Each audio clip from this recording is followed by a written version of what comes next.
चलो रे चलो रे चलो, चलो रे चलो रे चलो, चलो जहाजपुर। तीन लोक तिहु काल, तीन काल होते हैं और तीन लोक होते हैं। तीन लोक कौन कौन से? ऊर्ध्वलोक, मध्यलोक और अधोलोक, है ना। आपने एक नक्शा देखा होगा, वो जैसे ऐसे वाला फिर मुड़ जाता, कोई व्यक्ति कमर पर हाथ रख के खड़ा हो, है ना, उसको तीन लोक बोलते। तीन लोक तिहु काल माही नहीं, दर्शन सो सुखकारी। यहाँ सम्यक दर्शन की महिमा बताई है कि तीन लोक में और तीन काल में सम्यक दर्शन के समान कोई हमें सुख देने वाला नहीं है। कौन सुख कौन देता है? सम्यक दर्शन, है ना। अभी कई दिन से सम्यक दर्शन पर चर्चा चल रही है।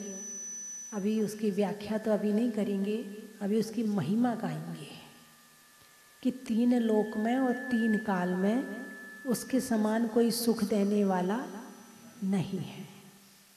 तो तीन लोक का मतलब बहुत बड़ा मामला हो गया। ये छोटा मोटा मामला नहीं है। तीन लोक का मतलब तो बहुत। आप कहाँ रहते हो?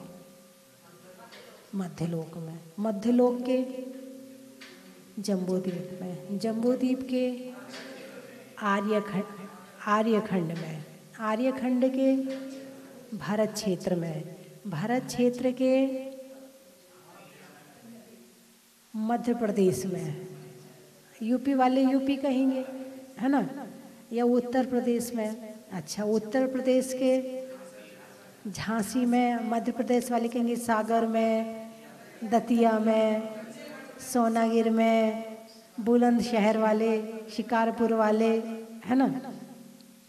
अच्छा, एक झांसी नगर के एक मोहल्ले में, एक मोहल्ले के एक मकान में, एक गली में, फिर एक गली के एक मकान में, और एक मकान की 2.5 फीट जगह में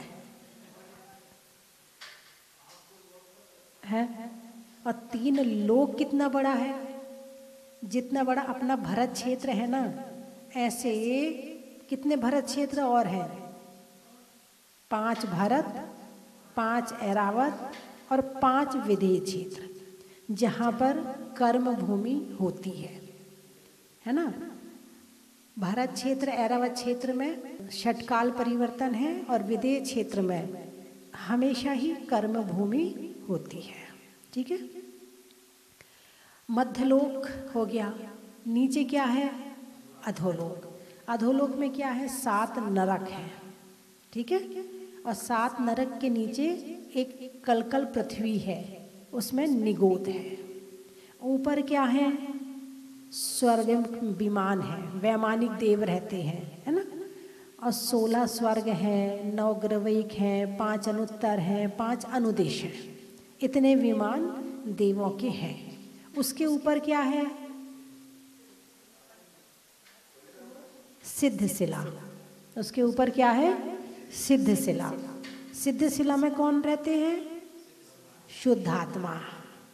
जो आत्मा शुद्ध हो गई है, जो आत्मा परमात्मा बन गई है, जो आत्मा कर्मों से रहित हो गई है, जिन्होंने सम्यक्त्व प्राप्त किया, सम्यक्त्व प्राप्त करने के बाद में कर्मों का नाश किया और नाश करके मोक्ष चले गए। तो 3 लोक हो गया। ठीक है। अब 3 लोक में सम्यक दर्शन के समान कोई सुखदाई नहीं है। तो क्या नरक में सुख है? नहीं है। नरक में सम्यक दर्शन है?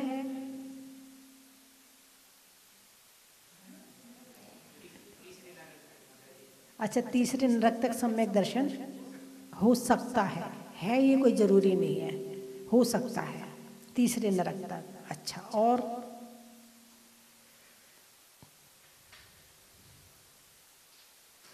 सातवें नरक के नारकी भी सम्यक दृष्टि हो सकते हैं।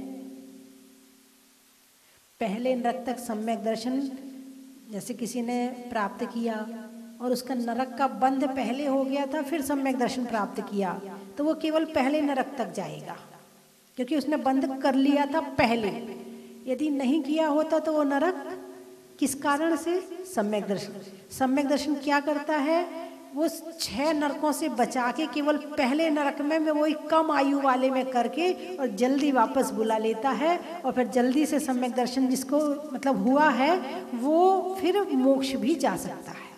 ठीक है, तो सम्यक दर्शन 7वें नरक के नारकियों को भी हो सकता है। जब वहाँ वेदना होती है, वहाँ कष्ट होता है, वहाँ पर दुख मिलते हैं, तब वहाँ पर याद आती है कि मैंने पिछले जन्म में क्या किया था। फिर ये धर्म की याद आती है, भान होता है, आत्मा का ज्ञान होता है उस लड़ाई भिड़ाई के बीच में, और फिर वहाँ सम्यक दर्शन प्राप्त हो जाता है। लेकिन जब वहाँ से निकलता है तो निकलने के कुछ समय पहले सम्यक दर्शन छूट लेके नहीं आ सकता और लेके नहीं जा सकता। पहले नरक के अलावा 6 नरकों में सम्यक दर्शन ना तो लेके जा सकते हैं और ना लेके आ सकते हैं। बस ये है कि वहाँ जाकर के प्राप्त कर सकते हैं, और वहाँ जो सम्यक दर्शन प्राप्त हो जाता है तो वहाँ रहकर भी वो अपने को इस दुख से, इस कष्टों से भिन्न समझता है, और वहाँ भी अपने सम्यक दर्शन प्राप्त करके कुछ ना कुछ अनुभूति सम्यक दर्शन के माध्यम से उसे कुछ ना कुछ तो लगता ही होगा। हालांकि वहाँ की पीड़ा इतनी है कि 24 घंटे वेदना होती है। वहाँ घंटे क्या है? वहाँ घंटे है ही नहीं। एक काल परिवर्तन का व्यवहार, काल विभाग तो यहाँ पर है, ना स्वर्ग में है ना नरक में है। स्वर्ग में सूरज चांद नहीं है, स्वर्ग में सूरज चांद सितारे ग्रह नक्षत्र नहीं है। वहाँ पर तो रत्नों का प्रकाश है। कौन सा प्रकाश है? रत्नों का प्रकाश है। और नरक में अंधेरा है। पहले नरक में का नाम जो है रत्न प्रभा, दूसरे का नाम शर्करा प्रभा, तीसरे का नाम बालुका प्रभा, पंख प्रभा, धूम प्रभा, तम प्रभा, महातम प्रभा, प्रभा प्रभा कांति। तो पहले नरक में रत्नों का जितना प्रकाश होता है उतना प्रकाश पहले नरक में है। दूसरे में बालू का प्रभा, बालू का जो कलर होता है उतना प्रकाश नरकों में है। तीसरे का शर्करा चीनी, पंख कीचड़, तम अंधेरा, और महातम घोर अंधेरा, घन घोर अंधेरा। कभी कभी जब लाइट जाती है तो एकदम से कुछ नजर नहीं आता है, फिर थोड़ी देर बाद दिखने लगता है ना। अंधेरा कितना कुछ तो दिख रहा है, लेकिन महातम कभी कभी इतना अंधकार होता है कि कुछ भी नजर नहीं आता, इसीलिए उसको महातम कह दिया। और ऐसी जगह रह करके 33 सागर तक, इधर तो तुम 1 घंटा लाइट चली जाए तो सरकार को गालियां देना शुरू कर देते हो, हैं? वहाँ के बिजली विभाग को गालियां देना शुरू कर देते हो, फोन लगाना शुरू कर देते, भाई इतनी ठंड हो रही है और लाइट नहीं है, इतनी गर्मी हो रही है और लाइट नहीं है, घर में अंधेरा हो रहा, देख नहीं रहा, सूरज भी नहीं निकल रहा और तूने भी लाइट बंद कर दी, कैसे काम चलेगा? परेशान हो जाते हैं। और आजकल के छोटे बच्चों को तो अंधेरे की बिल्कुल आदत नहीं है, बिल्कुल भी आदत नहीं, उन्हें तो 24 घंटे लाइट दिखती है। तुमने तो फिर भी थोड़ा बहुत वो समय देखा है कि जब लाइट नहीं है तो आराम से 8-8 दिन भी निकल जाते थे, है ना। लाइट में नहीं होती थी तो वो लालटेन में पढ़ भी लेते थे। और चिमनी होती थी, चिमनी बोलते थे ना, चिमनी, हाँ, जब बोतल में से सामान निकल जाता था तो उसे चिमनी बना लेते थे, हैं? तुमने तो वो समय देखा है, लेकिन आजकल के बच्चों ने तो कुछ भी नहीं देखा है। इन्वर्टर, जनरेटर, लाइट चली जाए तो घर में पहले से सुविधा है ना, सुविधाओं के बीच में। लेकिन नरक में कुछ नहीं है, न इन्वर्टर है, न जनरेटर है, न लाइट है, न सूरज है, न चांद है, न सितारे हैं। वहाँ तो अंधेरा ही अंधेरा है। और ऐसे अंधेरे में 33 सागर तक की आयु जीवन जी कर के हम सब आ चुके हैं। और एक बार नहीं, कई बार। मध्यलोक, अब ये तो पता चल गया नरक में सम्यक दर्शन हो सकता है, लेकिन संस्कार तो कहीं ना कहीं वो यहाँ से लेकर ही जाता होगा, है ना। अच्छा, मध्यलोक में सम्यक दर्शन हो सकता है कि नहीं? आप कहाँ रहते हो? आपको सम्यक दर्शन हो सकता है कि नहीं? हो सकता है। हुआ है कि नहीं हुआ? देव शास्त्र गुरु पर दृढ़ श्रद्धा, अकाट्य श्रद्धा, जिसको कोई काट ना सके, हिला ना सके, ऐसी श्रद्धा सम्यक दर्शन, व्यवहार सम्यक दर्शन। निश्चय सम्यक दर्शन हमारे ज्ञान का विषय नहीं है, लेकिन व्यवहार सम्यक दर्शन हमारे ज्ञान का विषय है कि देव शास्त्र गुरु पर अकाट्य श्रद्धा, वीतरागी देवों पर, वीतरागी गुरुओं पर, वीतरागी शास्त्रों पर जो अकाट्य श्रद्धान है, वो व्यवहार सम्यक दर्शन। श्रद्धा कोई काट ना सके कि ये ही सत्य है, इस वीतरागता के अलावा दुनिया में कुछ और सत्य नहीं है, उसे कहते हैं व्यवहार सम्यक दर्शन। अब जब व्यवहार में आ गए हो तो कभी ना कभी निश्चय भी मिल जाएगा। भाई सीढ़ियां चढ़ना यदि आपने शुरू कर दी हैं तो एक दिन छत पर भी पहुंच जाओगे।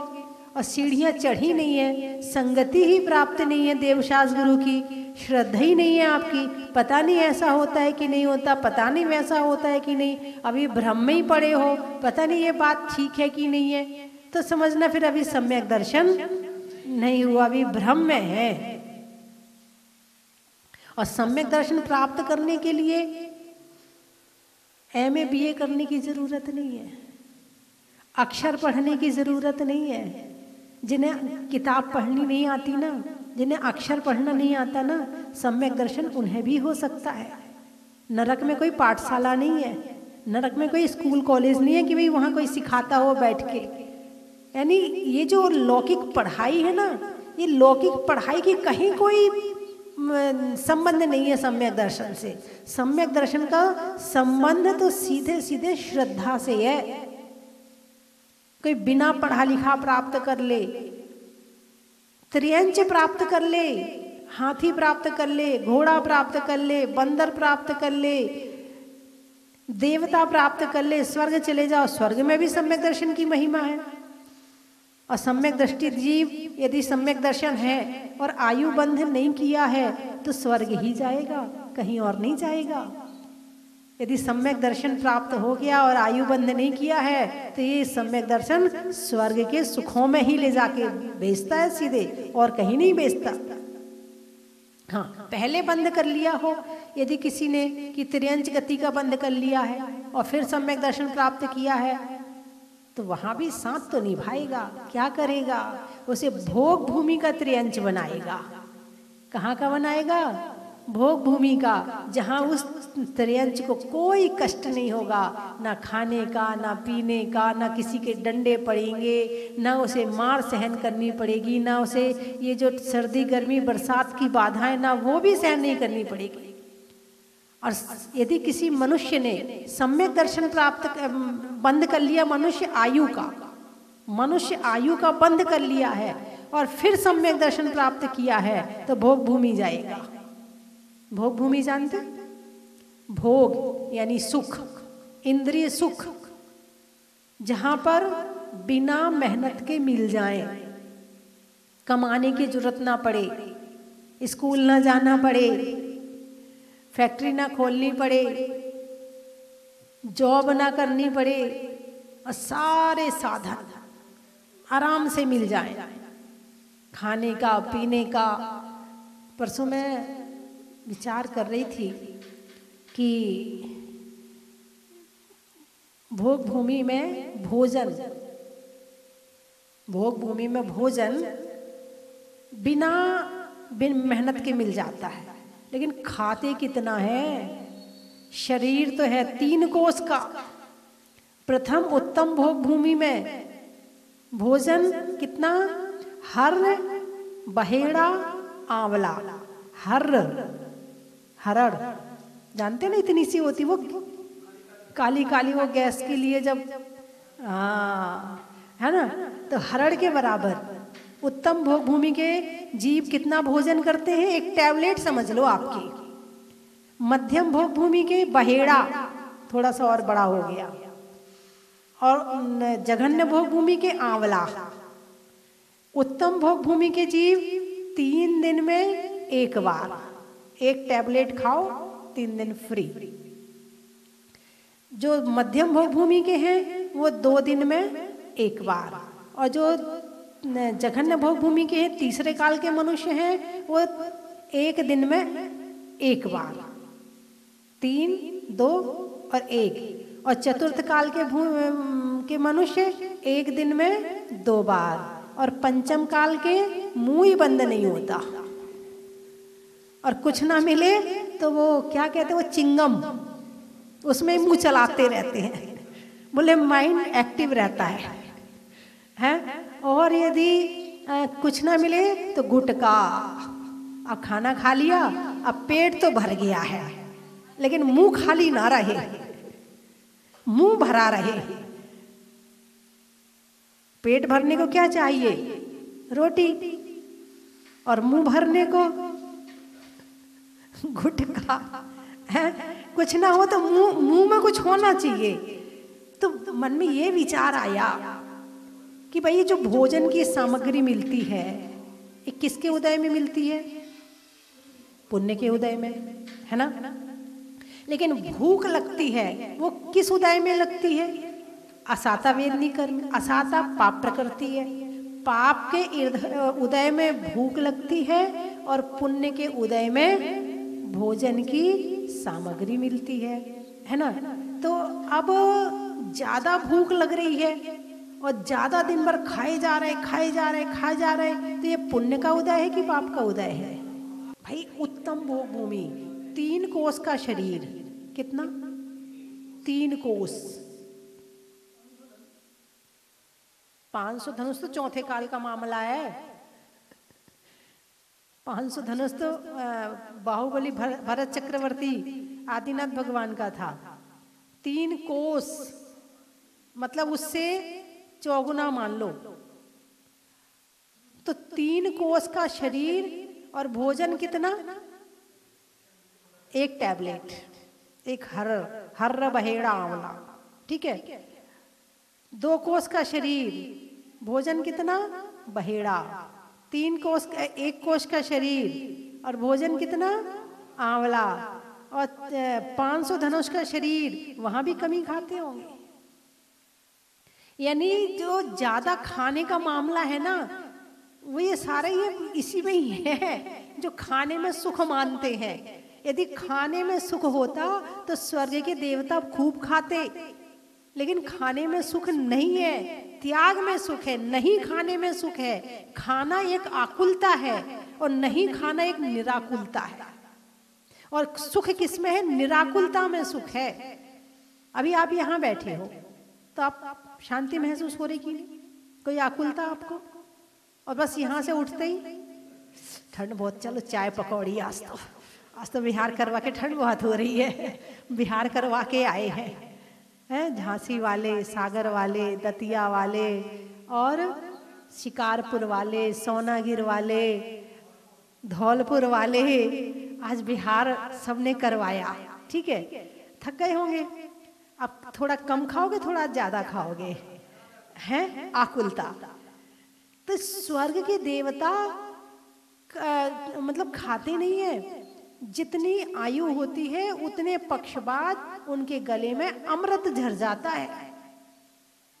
तो ये श्रद्धा पहले खत्म करो अपने दिमाग से कि खाने में सुख है।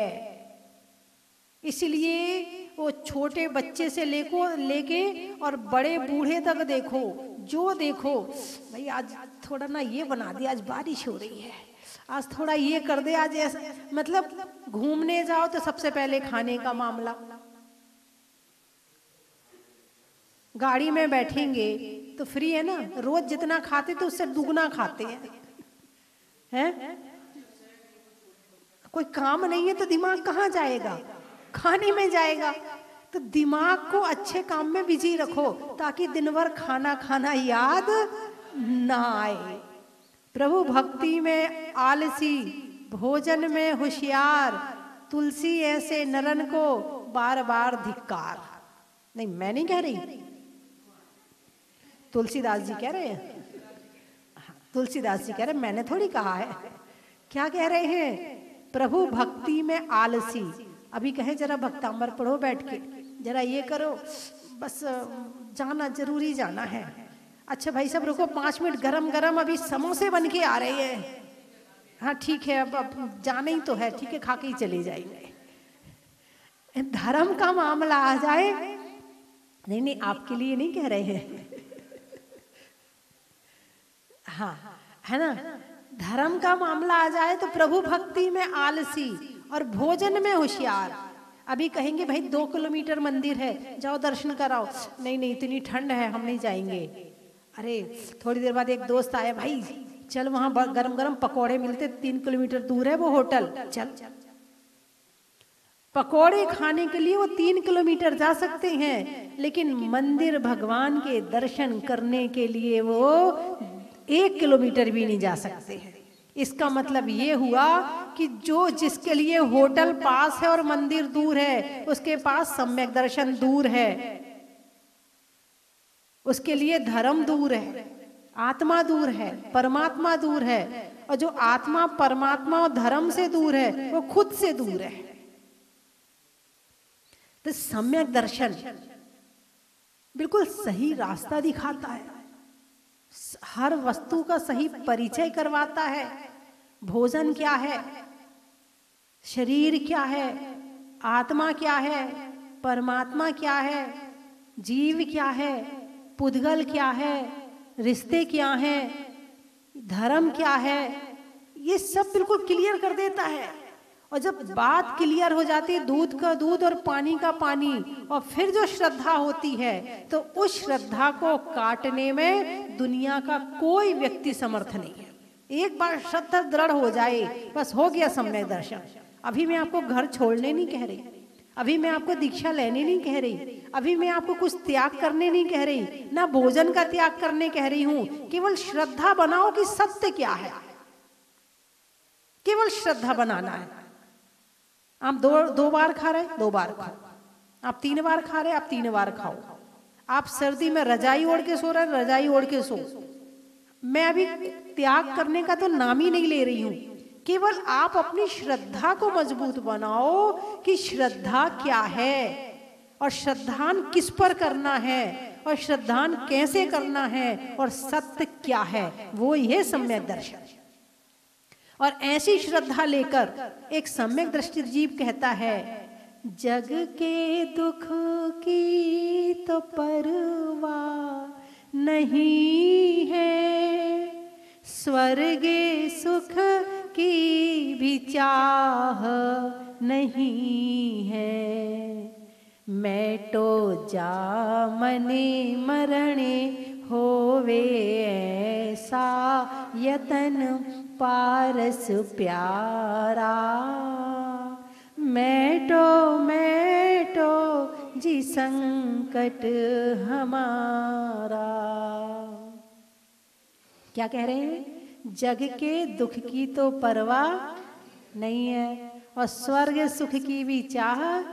एक व्यक्ति कहता है, भगवान संसार के दुखों से डर के तुम भाग गए, मैं नहीं भागूंगा। जग के दुख की परवाह,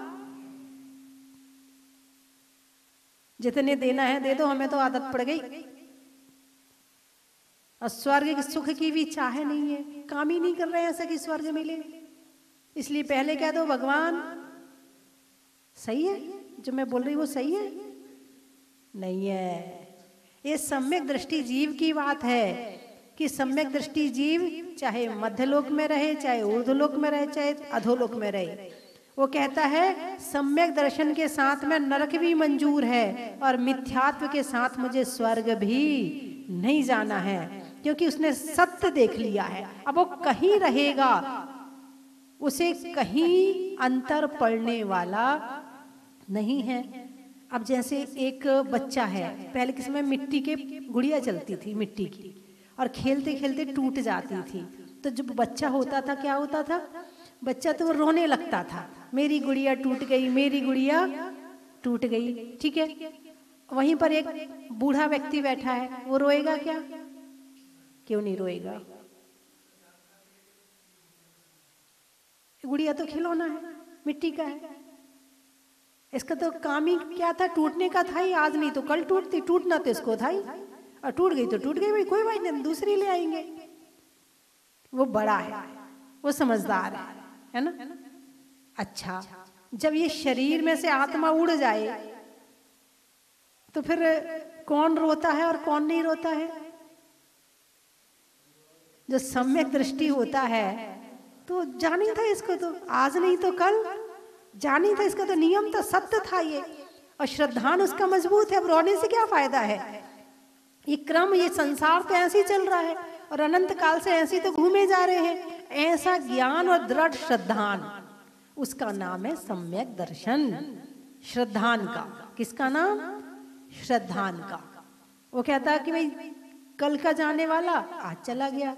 एक जगह शादी हो रही थी तो लड़की की भावना थी कि वो दीक्षा ले, लेकिन घर वालों के कहने पर उसने, भाई माता पिता अधिक कह रहे हैं और वो कहीं न कुछ हो ना जाए, चलो आपकी बात मान लेती हूँ, बाद में बन जाऊंगी माता जी, लेकिन अभी मैं आपके कहने से शादी करूँ।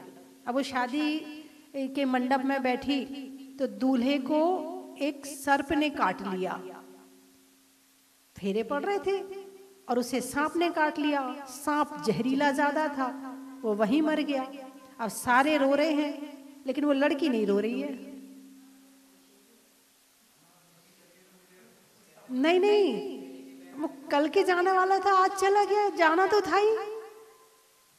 और फिर शादी करने का बोले अब नहीं करूंगी, एक बार आपकी बात मान ली, अब मैं मानने वाली नहीं हूं। ये श्रद्धान, हर जगह वो श्रद्धान झलके, हर चीज में वो श्रद्धान झलके, और जब ऐसा श्रद्धान हो जाए तो उसको कहते हैं सम्यक दर्शन। तीन लोक तिहु काल माही नहीं, दर्शन सो सुखकारी। तीन लोक में, तीन काल में इसके समान सुख देने वाला कोई दूसरा है ही नहीं है। हर परिस्थिति में जो तुम्हें संबल दे, धैर्य दे, तुम्हें सही रास्ता दिखाए, तुम्हें सही ज्ञान कराए और तुम्हारे मन को शांत रखे, तुम्हारे मन को परेशान ना होने दे, उसका नाम है सम्यक दर्शन। हमने समय बोला, इतने में तो असंख्यात समय हो गए। एक सेकंड के असंख्यात टुकड़े करो। कितने? एक सेकंड के, एक आवली के असंख्यात टुकड़े करो, उससे भी और छोटा एक समय होता है। यानी समय को बोला नहीं जा सकता, समय को जिया जा सकता है। समय को पकड़ा नहीं जा सकता, समय को जिया जा सकता। समय इतना छोटा है। जैसे पानी में नदी बह रही है और आपने पानी में पैर डाला। अब जब आपने पैर इधर से लेके आप इधर तक ले गए, इधर से पैर इधर तक आया, तब तक कितना पानी बह गया? इतने पैर नीचे आने में कितना पानी बह गया? बता सकते हो? और आपके लिए इतनी नदी है, वही है। तो किसी भी चीज की गहराई में जाने के लिए ज्ञान जरूरी है। और जैन शास्त्रों को पढ़ने के बाद में दिमाग की परतें खुलती हैं, एक एक चीज पता चलती है कि क्या चीज क्या है। इसीलिए स्वाध्याय जरूर करना चाहिए, जरूर करना चाहिए, है ना? तो अब समय हो गया, मैं 3 चीजें बोलूंगी, आपको कहना बड़ा ही महत्व है। पानी की धार का, शास्त्रों में समय सार का और आज के विहार का, रहने में मकान का, व्यापारी में दुकान का और आप लोगों में बिहार की थकान का, चंद्रमा में गुरुत्वाकर्षण का, भौतिकता में आकर्षण का और भगवान के दर्शन का, शैली में नागर का, पानी में गागर का और बिहार करवाने वालों में सागर का, रात्रि में शशि का, युद्ध में 80 का और बिहार करवाने वालों में झांसी का, राम की सिया का, सावन में बिया का और बिहार करवाने वालों में दतिया का, गाने में सुर का, नृत्य में नूपुर का और बिहार में धौलपुर का, पक्षी में पर का, शरीर में सर का और आने वालों में सोनागिर का,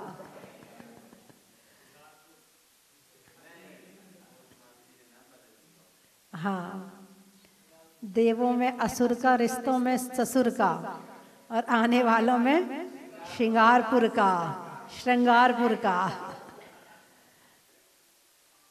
तो स्वभाव में नर्म का, भोजन में गर्म का और जीवन में धर्म का, सलाइयों में सूजा का, मिठाइयों में गूजा का, भगवान की पूजा का। और आप शब्द बोलिए, मैं महत्व बता दूंगी। सोनागिर में आ गया वो तो, संदीप तो सोनागिर में आ गया, सोनागिर का पर्यायवाची। हाँ, शब्द हैं आपके पास?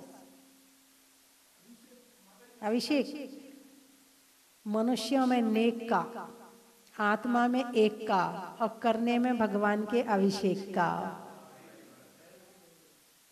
और मेरठ वाले भी आ गए। लुहार में खटखट का, वृक्षों में बट का और आने वालों में मेरठ का।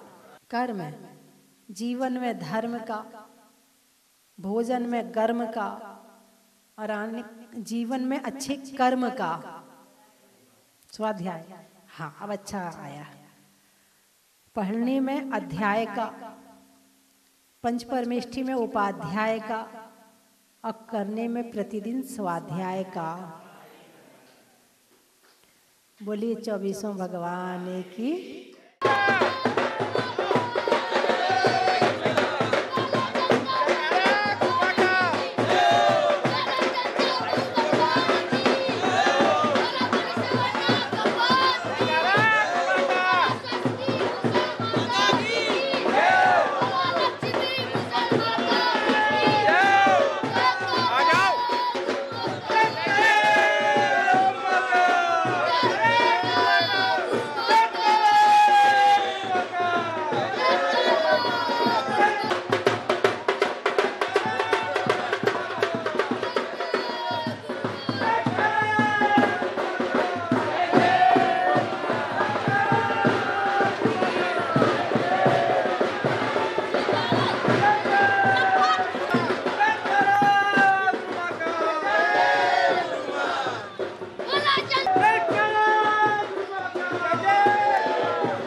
हर महीने हम किसी भी काम से बिजी हों, बट भगवान के लिए हमें कोई काम की परवाह नहीं है। हर महीने आना है और इस बार तो 1 तारीख को बाबा ने बुलाया और हम यहाँ आए और हर महीने आते रहेंगे, यही हमारी प्रण है। कम से कम 3-4 बार आ चुका हूँ और यहाँ इस तीर्थ का इतना अतिशय है, मैं अकेला नहीं आता, 50 लोगों को बस में लेके आता हूँ। क्या बात है। मैं भगवान से यही प्रार्थना करता हूँ कि हर साल लोगों के भाव बने और मैं उनको यहाँ दर्शन कराने के लिए लेके आऊँ। क्या बात है, बहुत बहुत अभिनंदन, बहुत बहुत स्वागत। चरणों में बारंबार वंदनामी। जहाजपुर में मैंने देखा द्रव्य का सही इस्तेमाल जो होता है ना, वो मैं महसूस कर रहा हूँ। शानदार मंदिर हो गया है, शानदार धर्मशालाएं हो गई हैं, और हर तरीके से जो द्रव्य आ रहा है यहाँ पे, उसका सबसे उत्तम जो लाभ ले सकते हैं वो लिया जा रहा है। ड्राइवर के लिए भी रूम अलग से है यहाँ पे। ये मैंने एक अलग हटके एक ये सुविधा देखी है यहाँ पे इस तीर्थ पर। बहुत अच्छा मैं महसूस कर रहा हूँ यहाँ पे, और बहुत अच्छा मेरे भाव लगते हैं। जय जिनेंद्र।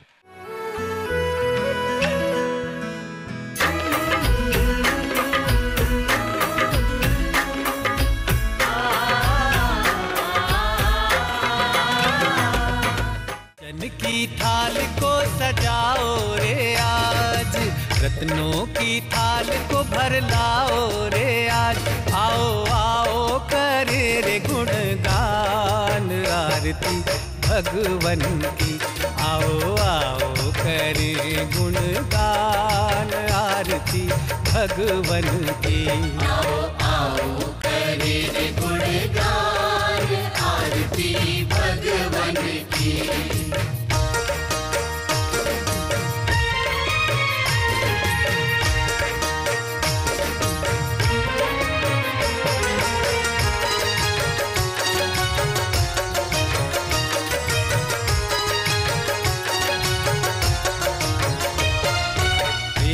सुमित्र के राज दुलारे, माँ पद्मा जी के नैनों के तारे। पिता सुमित्र के राज दुलारे। अपने इस मानव भव को सफल बनाने का आपके जीवन में आया है अभूतपूर्व अवसर। स्वस्ति धाम प्रणेत्री परम विदुषी लेखिका भारत गौरव आर्यका श्री स्वस्ति भूषण माता जी की पावन प्रेरणा एवं मंगल आशीर्वाद से मध्य प्रदेश की धन्य धरा पर स्थित सिद्ध क्षेत्र सोनागिर के पवित्र पर्वत पर बन रहा है भव्याति भव्य सहस्त्रकूट जिनालय। आप अपने व अपनों के नाम से एक प्रतिमा अथवा एक से अधिक प्रतिमाएं विराजमान कर सहस्त्र पुण्य के भागीदार बने। एक प्रतिमा की न्यौछावर राशि 1,11,000 रुपए मात्र। अपनी स्वीकृति प्रदान करने हेतु दिए गए नंबरों पर शीघ्र संपर्क करें।